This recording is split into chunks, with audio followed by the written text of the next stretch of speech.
Wish I had money. Let's make money and then I pee.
Good afternoon, everyone, and welcome to today's edition of Black Health Trust.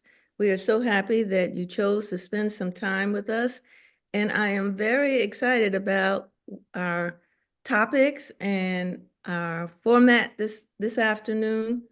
For some time, I've been trying to get a program on some key issues regarding women's health.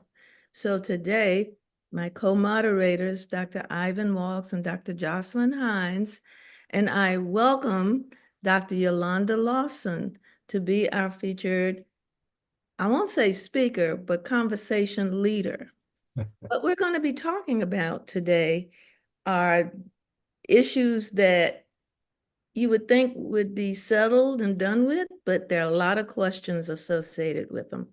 First of all, is it still October? Yeah, October is Breast Health Awareness Month. I'm telling you, I'm still cleaning up behind the hurricane, so I'm a little. This is still Breast Health Awareness Month, and so we're going to talk about some of the changes that have recently been announced regarding breast health and appropriate screenings and treatments. But also, we're going to talk about menopause, because I think menopause has a lot of misunderstanding, and I think that there are new developments, shall I say, in the management of menopause that maybe our audience is not aware of. And so there is no better person to talk about this and lead us in this conversation today than Dr. Lawson, who is a board certified OBGYN and immediate past president of the National Medical Association. She is a native of Dallas and lives in Dallas now, but grew up in Arkansas and went to medical school. Why are you laughing at me, Dr. Walks? Because you're so happy about having a homegirl, a homie with you. And a so raw. But anyway, she went to University of Arkansas Medical School. And without further ado, I'm going to turn it over to Dr. Lawson to give some opening remarks, and then we're going to have a question and answer session. And we encourage our audience, if you have any questions, to put them in the chat. So without further ado, Dr. Lawson. Thank you, Dr. Neighbor-Stevens, for such a kind introduction, and I'm happy to join you all today. This is such an important topic, and I'm very pleased that you all are raising this to the surface. I think it's important for everyone. It's important for our communities. It's important for us as clinicians. Even if you're not an OBGYN, even if you're not a primary care physician, it's important for everyone to have knowledge. And this is common. And so I think about all the interactions that I have with women, and they're seeking guidance and advice from everywhere. Whether good or bad, they seek it from everywhere. And so I'm really happy that we're going to talk about and explore menopause, and then we'll also secondarily answer questions and talk a little bit about breast health. My presentation today is around menopause and debunking the myths and finding the truth. And so give me a second as I try to share screen here.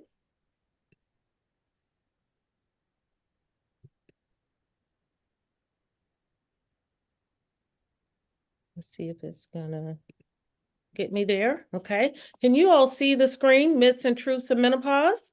We can. Yes, we can. Perfect. And so, as Dr. Nabert Stevens introduced me, I am an OBGYN in Dallas, Texas, and I'm going to just jump right in. And so I really like to first ground folks in what is menopause, right? And so menopause is the permanent end of menstruation. It's the permanent end of your reproductive years or fertility, and it would be 12 consecutive months without a menstrual period. And I always like to put that in context because sometimes I'll have a 30-year-old who hasn't had a period in a very long time and come in and say, I'm in menopause. Well, there are other reasons why women can their menstrual cycles can stop, but it's very important to understand when we talk about menopause, there should be context in it with it around age and then other symptoms. Menopause, again, is the end of the reproductive stage of a woman's life. Typically, it occurs between ages 45 to 55. That can vary. The average age in the United States is about 51 and a half. That would be the average age in the US. There are factors, right, that women could go through menopause earlier. Probably some of the most common would be smoking, tobacco. And then there's also women can have premature menopause. That has a whole host of other medical implications. And so if again your cycles stop and you're in your 30s or what have you, you should make sure that you see an OB/GYN or a physician. Some of the common symptoms women can get, just a brief overview of symptomatology, would be hot flashes and night sweats. And so typically the symptoms are in the premenopausal years or perimenopausal, I meant to say, should be night sweats. Most of the time at night when women are sleeping, they may notice they get hot. They won't want blankets as much, usually cooler, thin blankets are recommended. Mood changes can happen in some individuals. Sleep disturbances, which are generally related to the night sweats, which can be excessive and mild in others. Vaginal dryness, but these are some of the more common symptoms that women will express. The postmenopausal phase in life lasts for the rest of your life. And so I say that because so often, and it took me a long time in practice to realize that the terminology was confusing to people. We hear the term menopause and then the term postmenopause. And so some women tend to think, oh, it's going to just be a brief section of life, right? And once I'm postmenopause, it's over. But I explained to folks, you are in menopause, you're postmenopausal once you enter menopause for the remainder of your life. No different than puberty, right? You go through puberty, and then you go through a pre-pubertal stage, but you are post-pubertal, but that doesn't mean you're ever going to go back, right? And so the symptoms can continue for several years. Some women, by the time they're in their 70s, their symptoms may diminish. There are some women who continue to have, can have severe hot flashes and other symptoms, of course, past the 70s. So once you enter menopause, those symptoms, typically the hot flashes and things do get better once you're in your 70s, but or even late 60s, but for some people, they do not. So it does vary from individual to individual. Let's see if I can get this to advance. And I'm having a little problems getting my slides to advance. Let's see if I can. I'm not sure if tech is here, but I'm not able to advance.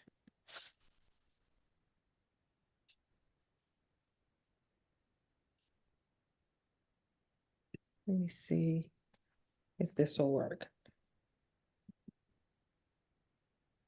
Okay, there we go, I advanced. So we're going to go through myths today, and at the end, we'll wrap up and talking about some of the truths with menopause. So first of all, menopause happens suddenly. This is another context because again, women will come in and complain perhaps of hot flashes. However, they're still menstruating, right? And so I like to make sure everyone understands the perimenopause, or that time around menopause, can last about 5 years. That's the average for many women. It's generally not a sudden event. It's not like flipping on and off a light switch. It is a gradual process that occurs to us.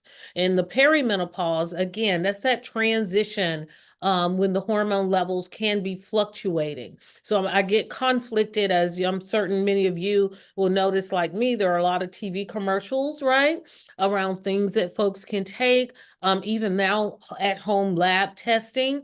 And so again, I ask folks not to rely so much on that because this is a gradual thing, and one lab test may not give us all of the answers or may not diagnose a person.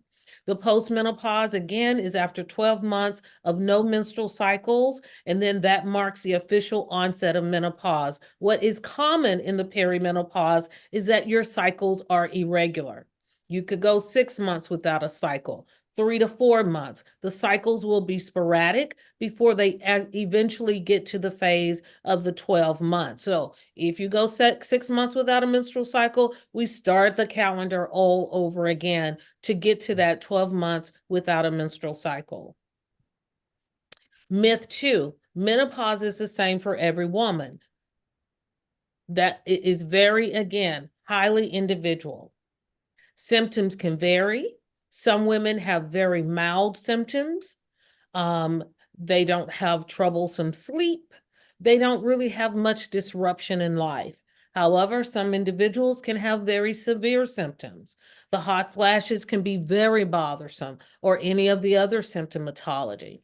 And so factors such as genetics, even your weight, lifestyle, overall health, secondary health conditions, other medicines you take. There are many things that can play a role in shaping what your personal menopause experience is. And so this is not one of those times when you can say, oh, my sister had this is how mine is going to be, or my mother or my grandmother. It may not be the case. It is very, very individual what the symptomatology will be for each and every woman and individual.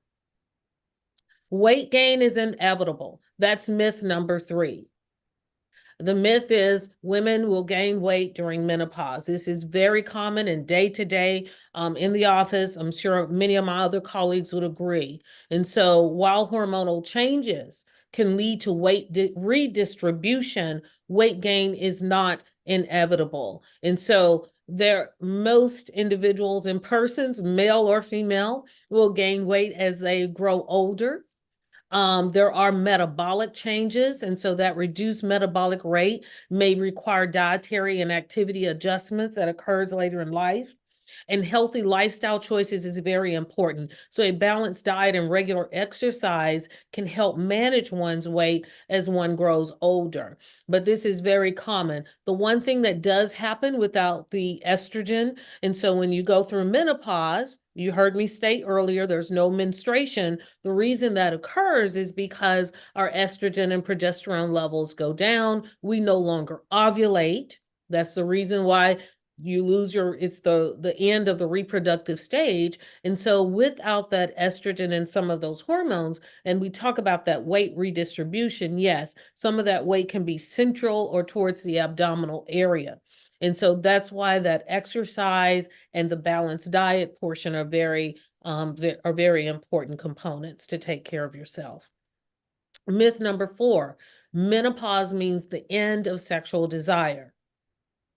And so myth, menopause leads to permanent loss of sexual desire. And so the truth is sexual desire may fluctuate per individuals, just like it does in your 20s, 30s, and 40s. It does not necessarily disappear. For some folks, that is not an issue for them at all, versus others, it may be, right? And so again, it is not an all cause scenario here when it comes to menopause. Estrogen decline for some people could impact their libido, but most commonly what we'll notice from estrogen loss is vaginal dryness. And with vaginal dryness, normally we ask for folks to lubricate because sometimes if there's pain associated with sex, women will decline sex just because of the pain associated due to the vaginal dryness, which we know will occur with estrogen decline. So typically most women in menopause require sexual or vaginal lubricants, even if they do not pursue hormone replacement therapy. And so it's very important to discuss this with your partner, right? That engagement, also your healthcare providers. There are things that are over the counter and prescription to help address these concerns, because the vaginal dryness, or medically we call it vaginal atrophy, is again something physiologically that's going to occur, and we want to make sure that people have the support and the opportunity to resolve those symptoms if they do have those symptoms. Myth number 5, hormone replacement therapy is dangerous. So hormone replacement therapy is risky and should be avoided is another myth. Truth and fact, HRT is a safe and effective option many women can use to help support them through their symptoms of menopause. We do like to make sure there is oversight when using hormone replacement therapy so that folks can make sure they're managing their risk around its use and making sure that what they're using is appropriate for their individual circumstances. But hormone replacement therapy can absolutely alleviate symptoms such as hot flashes and night sweats, help with some of the mood changes one may experience, and then also importantly, reduce your risk for osteoporosis or the bone loss. So as women particular, I'm going to address today age. Osteoporosis is an important risk factor once a woman goes into menopause, because without the estrogen, there will be some thinning of the bone. We think about kyphosis, which is that kind of that hump women can have in their back. Men can get osteoporosis too with age. There can be loss of height. That's important. And so hormone replacement can blunt some of those impacts of osteoporosis, the risk.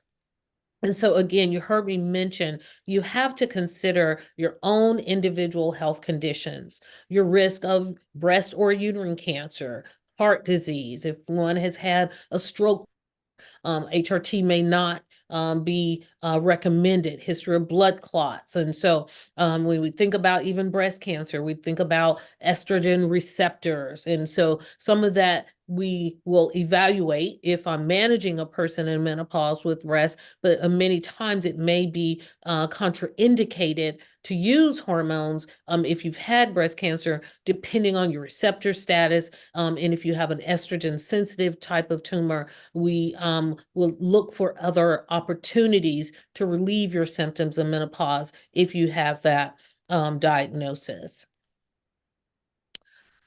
Only hot flashes define menopause. That is another myth. Menopause involves a wide range of symptoms, as I hope you have comprehended today in this discussion. Of course, some people may not have any mood issues at all. Some people could get mood swings, especially those folks who may have had even a history of depression. Your depression, we can see recurrences of depression just from the secondary effects of the hormonal fluctuations. Again, you heard me mention sleep disturbances. So a lot of times some of the irritability and some of the mood changes can be attributed to poor sleep. The hot flashes and the night sweats may wake people. There are people whose night sweats are very mild, right? Maybe they dab their forehead. There are other people who have to change clothes in the middle of the night. They're sweating that badly, or have to change your sheets. And so you can imagine how disruptive sleep could be if you have those severe night sweats that cause you to have to go through those types of changes at night. Joint pain and achiness can occur, memory issues. And so some of this, as we talk about this, there are things that are going to happen to us from an age perspective, but concentration, that difficulty concentrating, that can be a very common complaint for menopausal women. Changes in skin elasticity, right? So there are definitely skin changes that can occur when your estrogen levels are reduced, of course, secondary to menopause. So those may be some of those physical changes that women may experience. And so when you think about management of menopause, because hot flashes are not the only symptom women can get, however, it's a very common thing that women complain of, we have to think about the holistic management of menopause, addressing these physical symptoms, addressing those emotional and mental symptoms if they exist, but of course, prioritizing the physical health. All of these together are in a comprehensive matter are key to managing your menopause.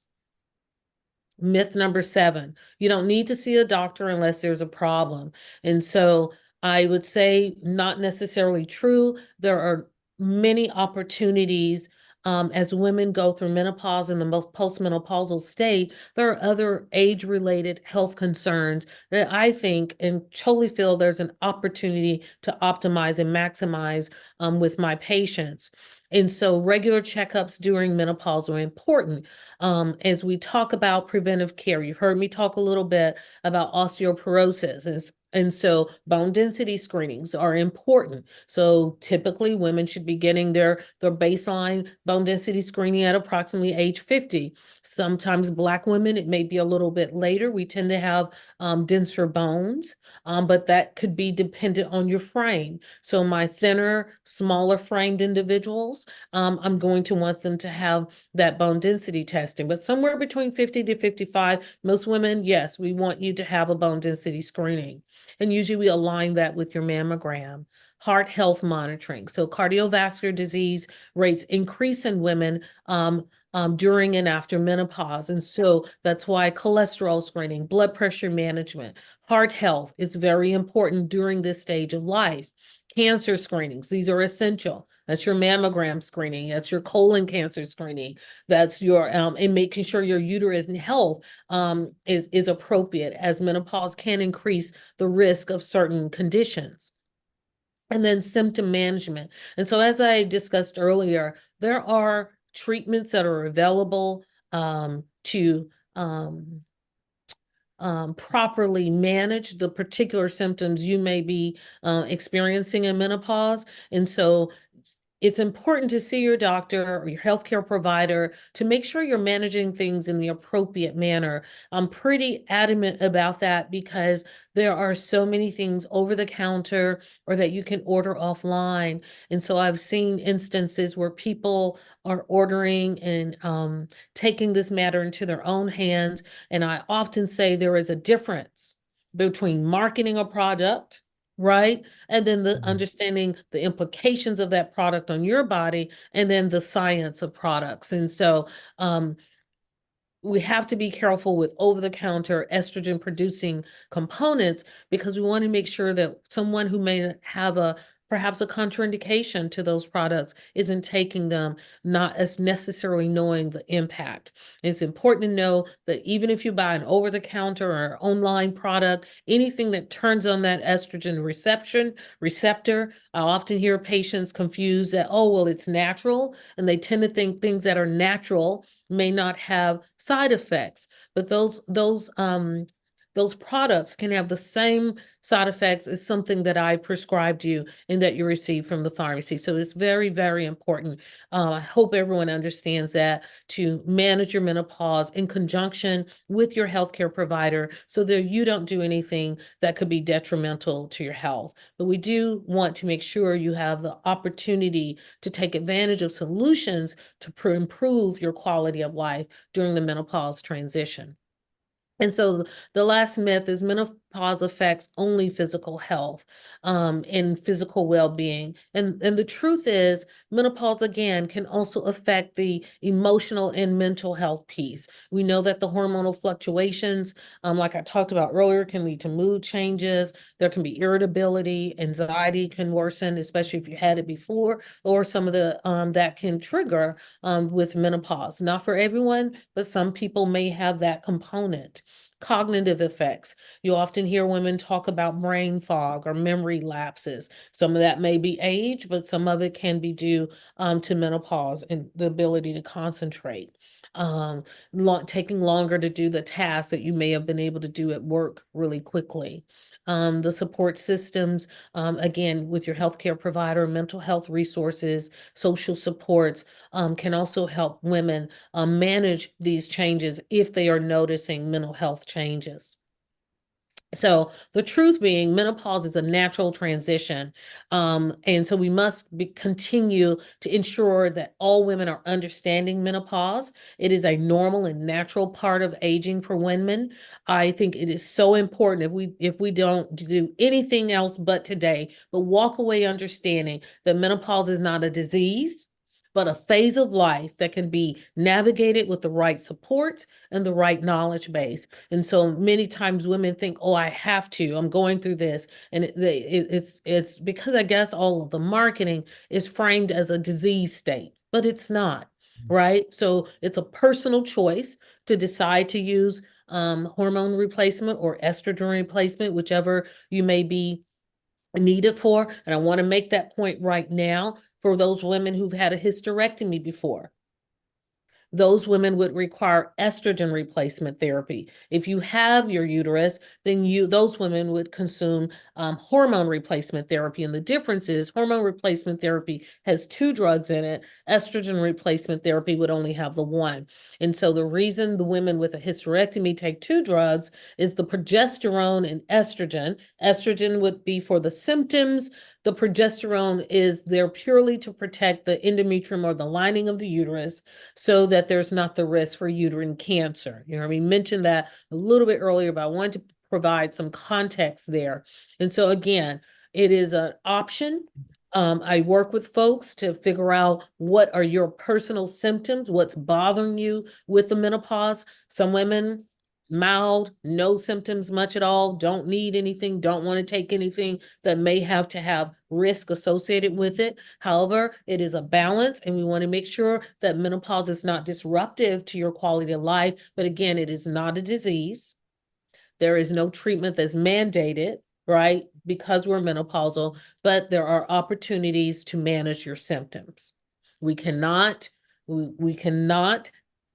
resolve or cure menopause. And I just want to level set because I see that more and more I'm hearing women think, oh, it's something that can be cured, but we have to make sure we have the right context. So again, women can live really vibrant and healthy lives postmenopausal with the proper care, the right support, and lifestyle adjustments. And so key takeaways, again, we want to dissolve these myths so we don't have women with unnecessary fear, anxiety, and confusion around the menopausal state. It is a natural state. It's going to happen. It is nature. And so hopefully by understanding the truths around menopause and with good knowledge base, women can take control and have well-being during this stage of life. And again, empowerment comes from education. It comes from support and open dialogue with your healthcare providers. And again, menopause is not an end, but a new chapter in life's journey. So thank you. I'll end there, and I'm really excited and anticipate the questions this afternoon. So thank you. You're Dr. on mute, Neighbor Dr. Stevens, Neighbors. I think you're on mute. I can't hear you. You're absolutely right. Thank you so much. This was such an illuminating discussion. I'm sure everyone is going to walk away with information that they didn't have before you gave us your remarks. But to go forward a little further on some of the things that you put out, I'm going to ask first if Dr. Hines would ask a question, and then I'll ask Dr. Walks if he will ask a question. Sure. Thank you again, Dr. Lawson. You kind of touched on some of the kind of mental and emotional things that women might experience during menopause and their postmenopausal space, but can you expound upon that a little bit more? Because I think sometimes people are surprised by the way those changes can impact, their work performance, their personal relationships, anxiety, those types of things as well.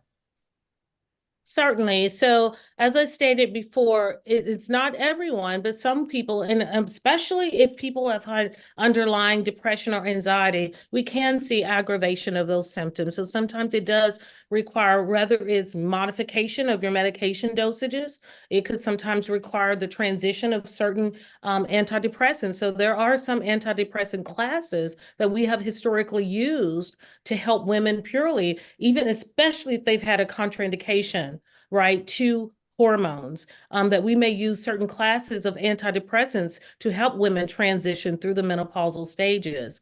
And sometimes, like I said, the anxiety, the irritability, some of those changes can come with some of the night sweats. Of course, it's like anyone else. If you're not getting proper sleep, your sleep is disrupted, you're disrupting your REM sleep, then we may have to give you things to help with that piece too, to lessen the hot flashes and the night sweats so that your sleep patterns can improve. But again, not everyone experiences it, but many can, and it is a transition. And so I really want to, I can't express enough that it's important to seek out your provider, to make sure you are in communication with your healthcare provider, to make sure you're getting what you as an individual need to manage your individual and personal symptoms. Thank you for that. Thank you so much, Dr. Lawson. As a guy, but I have 5 sisters and 5 daughters, and I think that and a couple of granddaughters, and I think it's useful information for men to have. I guess the question would be, does the planning for interacting with women around menopause include some teaching for the men in their lives? So many of the things that you mentioned are going to impact partners for women. And so if you are a person who is a partner of a woman who may have some of these kinds of changes going on, is there like a how to have your relationship survive menopause? Is there a guide for us? I'm not aware of a guide, but I do know that I often get calls from the family. Mhm. I get calls from husbands. Sometimes husbands come to those visits. I get calls from children. I do get calls, right? To help the family. And it's no different than these are the same calls I get sometimes when a daughter is going through puberty, right? Her emotional and the attitudes and so these are transitions, and those hormonal fluctuations, of course, can impact and affect one's mood. But as far as a particular guide, but I'll give you a tip here. So, of course, the men at night are saying the women freeze them out in the bedroom. They need the temperature cold. And I tell them, just go get extra blankets, get you a fleece, get you a sweatshirt. But she is going to need the room cool, right? And so I think it is very important to be empathetic and understand that is a transition. As you are trying to adjust as a man, she is definitely, right, as the person going through these changes, definitely trying to adjust to this new state of being. And so just being supportive, being a listener, and listening, I would say, is the most important thing that a man can do. And I say that to you as a brother, as a spouse, all of those titles that you have that are in relationship to the women in your life, but that listening and being supportive are very, very important. There's not a lot you can actionably do, of course, right? As you would understand, but supporting a person as they're going through these changes is immensely important. Thank you. I would like for us to transition now to the discussion about mammograms and breast health. But please, everyone, know that if you get some thoughts as we transition into the next segment, hang on to your thoughts, put your questions in the chat, and we'll certainly try to get to it before the end of the hour. So I'll turn it back over to Dr. Lawson. Surely. So this portion, we were going to talk about breast health a little bit. I don't have any prepared slides for this portion, but I would like to just think we should discuss and make sure that everyone understands when the United States Preventive Task Force Service put in the new mammogram screening guidelines. Definitely the NMA, we had some reservations about this. So the new guidelines are women should, at average risk, should receive a mammogram between ages 40 to 74, and it's now every 2 years. And so you all, for those who have been in practice, know that typically we would advise women to get a mammogram starting at age 40, right, annually. And so that has gone away to an extent. And so when you look at the American Cancer Society, I'm an OBGYN, so ACOG, there is alignment. ACOG says at ages 40 to 74 every 1 to 2 years. And so I'll tell you, as a clinician myself, I base that a lot on risk, right?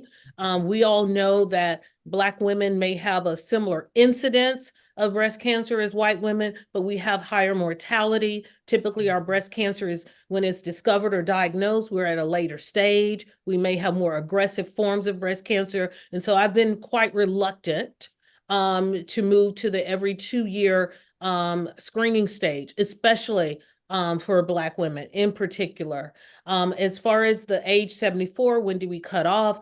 Typically, no different than when we talk about pap smears, also with mammograms. Much of the screening that we do and those recommendations are based upon how good of health is your patient in. Yes, I do have 75-year-olds who still may go to a mammogram. They're doing well, they have no comorbidities, they're active. I do anticipate they would live at definitely another 10 years. And so for those individuals, we would continue screening. And so the guidelines, I think we all, as clinicians, have to put them in context with that individual patient who we are managing, who's sitting across from us. All right, I did not ask a question. Oh, I did have one, and I may sneak it in before it's over. Before, Dr. Maxey wanted me to make sure that I asked this question. Okay. What are the relative risks for Black women with breast cancer in regards to their other potential health risk? I think what he was trying to get at is if they have breast cancer, does it set them up for additional health issues, or would just routine screening be continued? Okay. I received that he meant the other way. Are there other medical conditions you have that can increase your risk for breast cancer? So I'm not really sure, but either way. So when we talk about those other comorbidities, we know smoking is really, when we think about most cancers, right? We want individuals to stop smoking. We also know that weight, right, can be a risk factor. So obesity. And that is because, again, the estrogenic impact of obesity. And we know the estrogenic impact on the breast, right? Those things that increase our estrogen levels.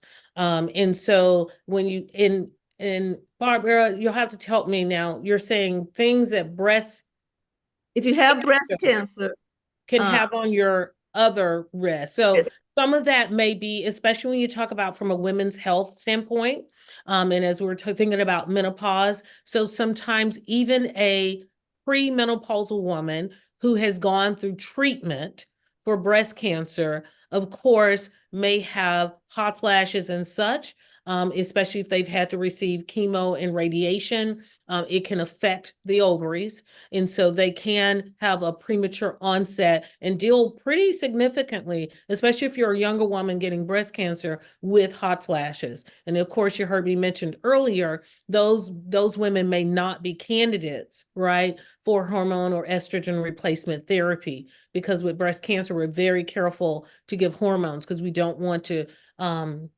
increase your risk of a recurrence, right, of cancer. And so for those women, they may use non-hormonal options. There are some newer options that have come on the market that may be, those women may be eligible for, but usually that is definitely in conjunction with their oncologist to make sure we're doing things that are safe. And the secondary aspect of that, we talked a little bit about cardiovascular disease, but of course their bone health, right? Especially for those women who have gone through a premature type of menopause, or not, but definitely if you were earlier onset of age for your menopause, secondary to something like radiation or chemo, the bone health is important because of risk for osteoporosis.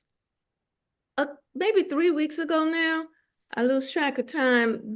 I think it was in conjunction with the announcement of the change in the mammogram screening ages. There was a bit of discussion in the news about increasing risk, or not just the risk, increasing incidence of breast cancer in young females. Would you comment on that? And is something that is new for Black women, or just could you comment on this concern about increasing incidence of breast cancer in younger women? So from a whole perspective, I think, yes, there is concern. There are a lot of things that are occurring a little bit at earlier ages. And some of this, I think, when you look at obesity rates in this country, right, there are no difference in childhood obesity's impact on diabetes. There's definitely a place for the obesity epidemic that is taking place.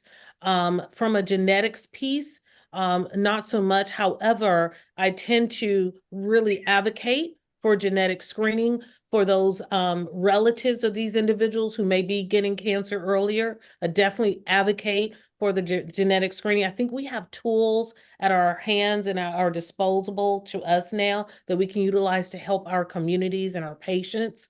But yes, the increasing rates for breast cancer in earlier ages of population of women is a quite concern. And so one of those concerns arises from increased obesity, some of the, and these genetic variants that can have a pretty aggressive onset at an earlier age. Dr. Hines, your turn. Great. And so as you mentioned, tools that are available, more tools that are available.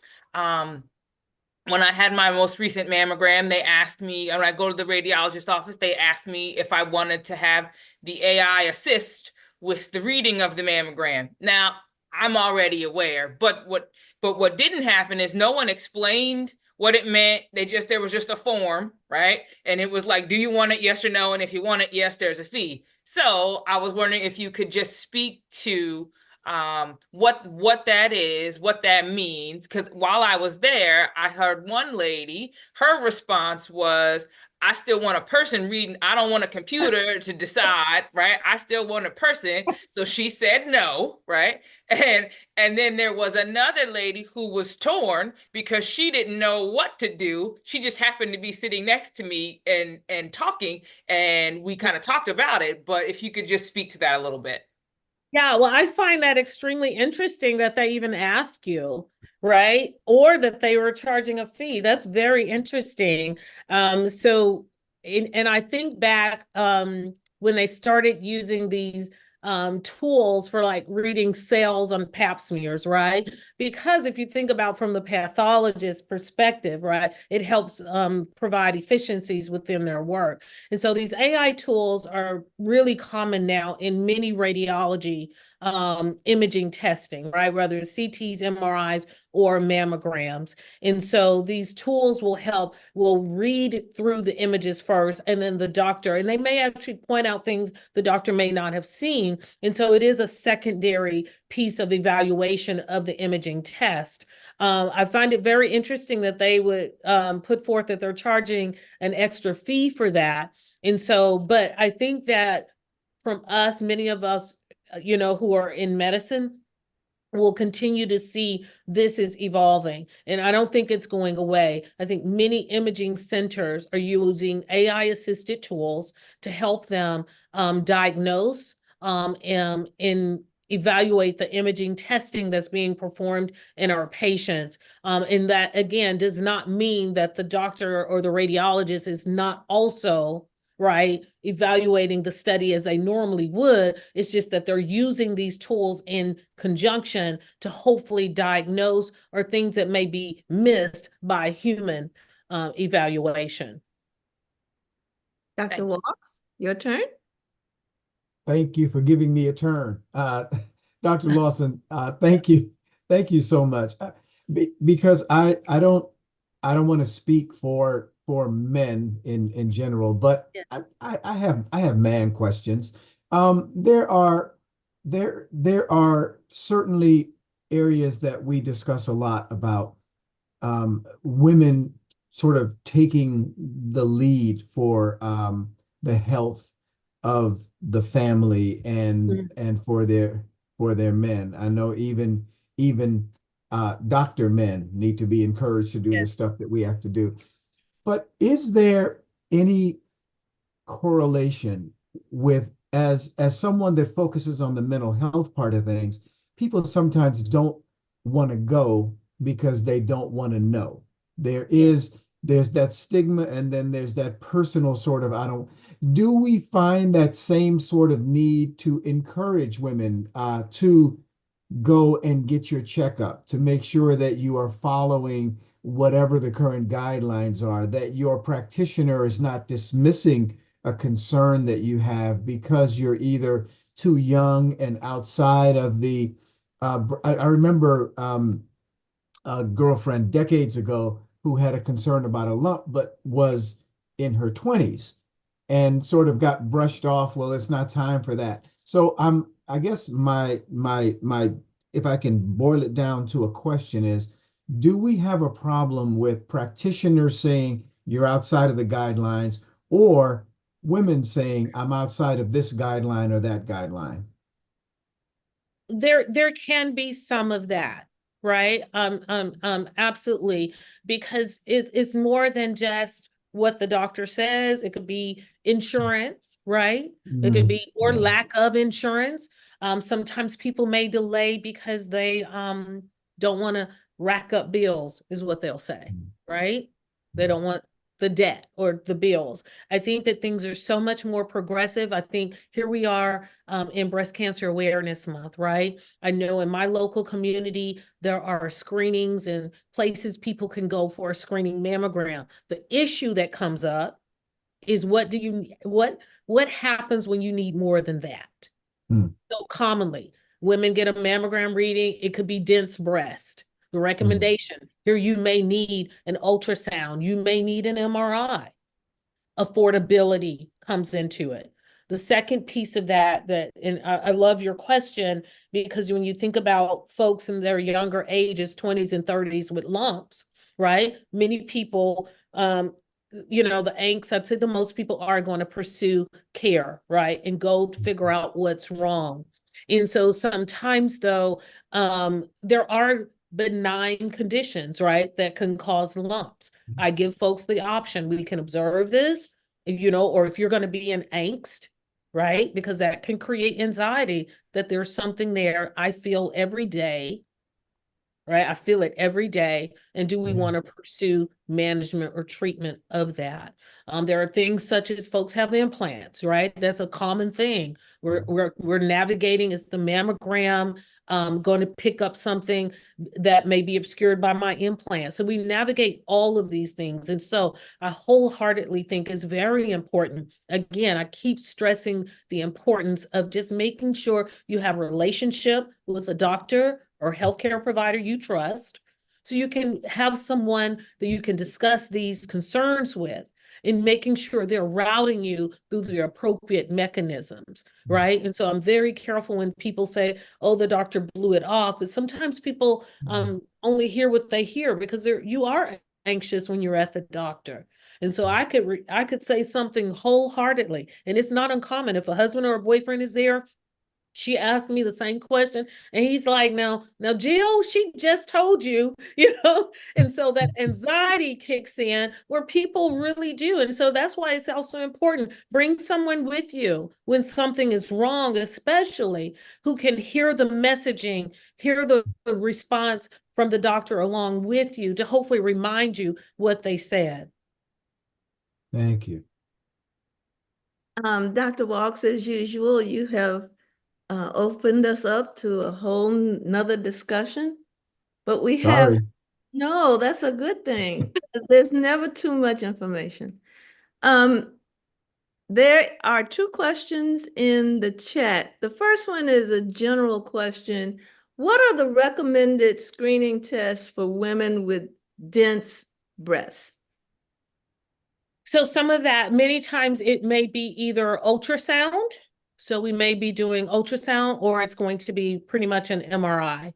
And so there was legislation passed, I know in my state, Hinda's law, whereby it required radiologists, as you remember, to now designate that on your mammogram report. There was a time it may not have been required, right? They may have put it in the language, but it wasn't a requirement to add that to your mammogram reporting. So that was one thing that passed. And then the second thing is, and I think we're still challenged with the dense breast, it's the cost to get the additional testing that you may need to evaluate it. We're not there yet where that's considered preventative.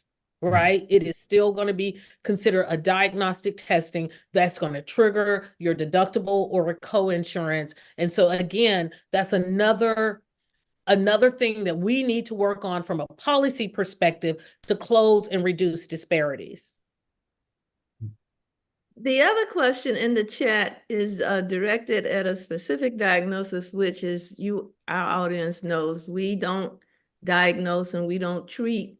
But in general, let me ask, is there any role for MRIs in routine breast examinations? And routine breast examination. So your routine breast examination. Screening. And screening. So routinely, you should be doing your breast self-exams yourself. When you go to the doctor, they should be doing a breast examination on you, right? That is included as part of your wellness or your women's or your preventative visit. And if you're not getting that, then you need to speak up, because I've recently heard women tell me that they don't do my breast exam. But if you're not getting a breast exam by your provider, you do need to speak up. Even if they're not comfortable, they can send you somewhere that is. And most OB-GYNs are going to be completely proficient with that. And then the second piece will be the mammogram. Now, you heard us talk about this change in guidelines. It's pushed, it's not every year or not. And so there are becoming more and more instances where there's some pushback, because this has an implication, of course, on the insurance payer paying for things when there are national federated guidelines that are made such as this. So I think that's why it's always important to make sure that you voice your concerns, you voice to your doctor, so they can make sure that they advocate on your behalf to get the mammogram and the screening that you need for your breast. Sometimes if for younger women that it may not be a mammogram, most of the time radiologist is going to want that, but a lot of times we then also need an ultrasound, right, for women of younger ages to evaluate and screen their breasts, especially if the doctor or you have a concern. Thank you.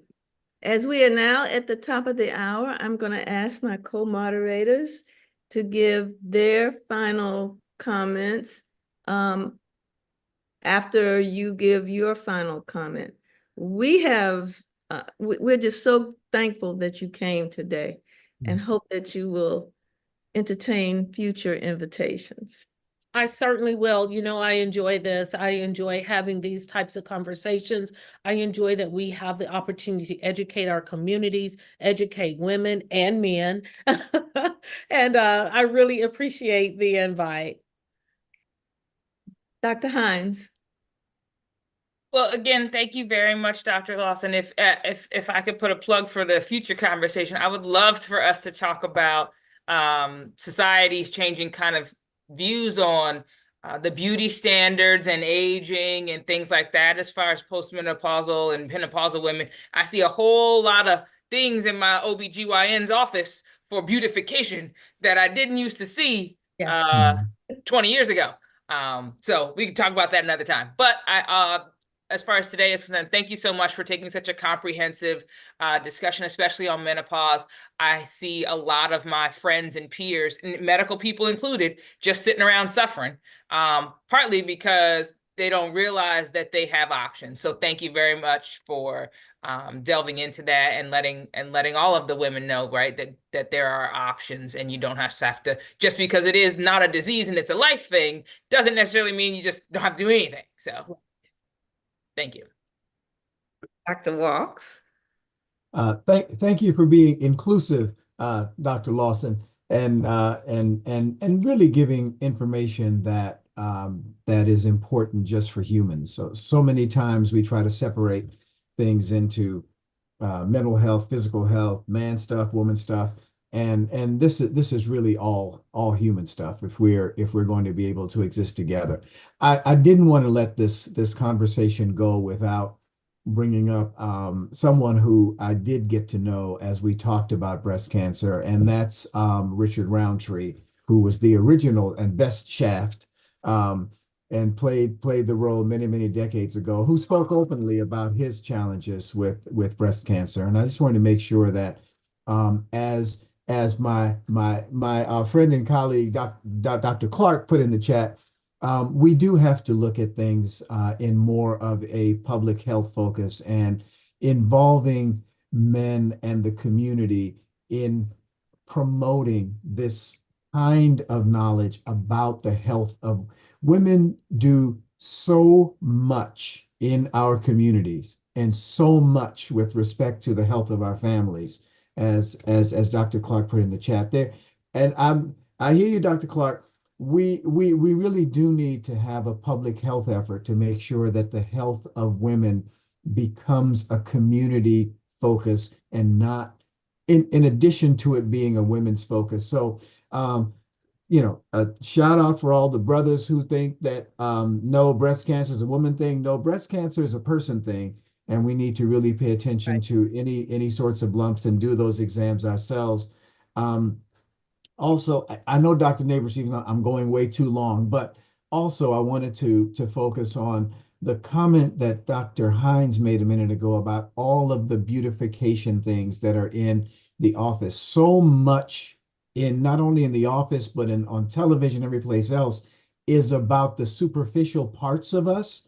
And we really have to make sure that we dig a little bit deeper. So I can go on and on for another hour, but Dr. Neighbors Stevens won't let me. So let me just again, thank you so much for bringing this very important topic for all of us. And Dr. Neighbors Stevens, I know you're the boss today, but Dr. Kervin Dawes from Jamaica has her hand up. Please unmute Dr. Dawes. Hi, this was actually a very timely discussion. In Jamaica, actually, I'm vice president of the Jamaica Midlife Association. So we do look at both menopause and supposedly andropause as well. Not as much andropause as I guess we should. But one of the things that's come up in Jamaica is we are not doing really any hormone replacement. And I was tasked recently in trying to actually get more knowledge and actually get some of the hormonal therapy into the island, because right now we're not doing any. I think from the old days, they just have been doing it naturally. Okay. So I wanted some more information, and maybe in future you can actually talk at one of our symposiums. Sure, thank you. And I would completely direct you as you kind of begin to put together some practice guidelines to NAMS. That's the North American Menopause Society. They have some really great, useful information that is sound, because I'm a person, especially when we're dealing with our patients in the community, you know, the first thing they do is go to Google. So it's getting information, but we want to make sure they're getting well balanced, right? And information that is evidence-based. But I would direct you to NAMS as you put together perhaps your practice and policy guidelines. Okay, if I can have your number or text it to me, I will call you, because we do need some more information. I am aware of NAMS, but we have right now we have patients actually going abroad asking for replacement. Yes. So I will hopefully get in touch. Excellent, excellent discussion. Thank you. We are having a big increase in Jamaica in breast cancer. I think a lot of cancer is post-COVID, but we are seeing breast cancer in younger and younger women here as well. Thank you, Dr. Doss. Thank you very much. It is always helpful to hear what's going on outside of the United States. And one of the things Black Health Trust has been able to do is to establish the Jamaica connection. And I hope that our audience appreciates the value of the information exchange that we are able to engage in from time to time, thankfully, because of Dr. Kerwin Dawes. So we're very happy that she raised her hand. Without further ado, I am going to say that we have reached the end of our time. We look forward to seeing you next week, same time, same station. I hope you have a very good week. Thank you, and bye-bye. Good day, everyone.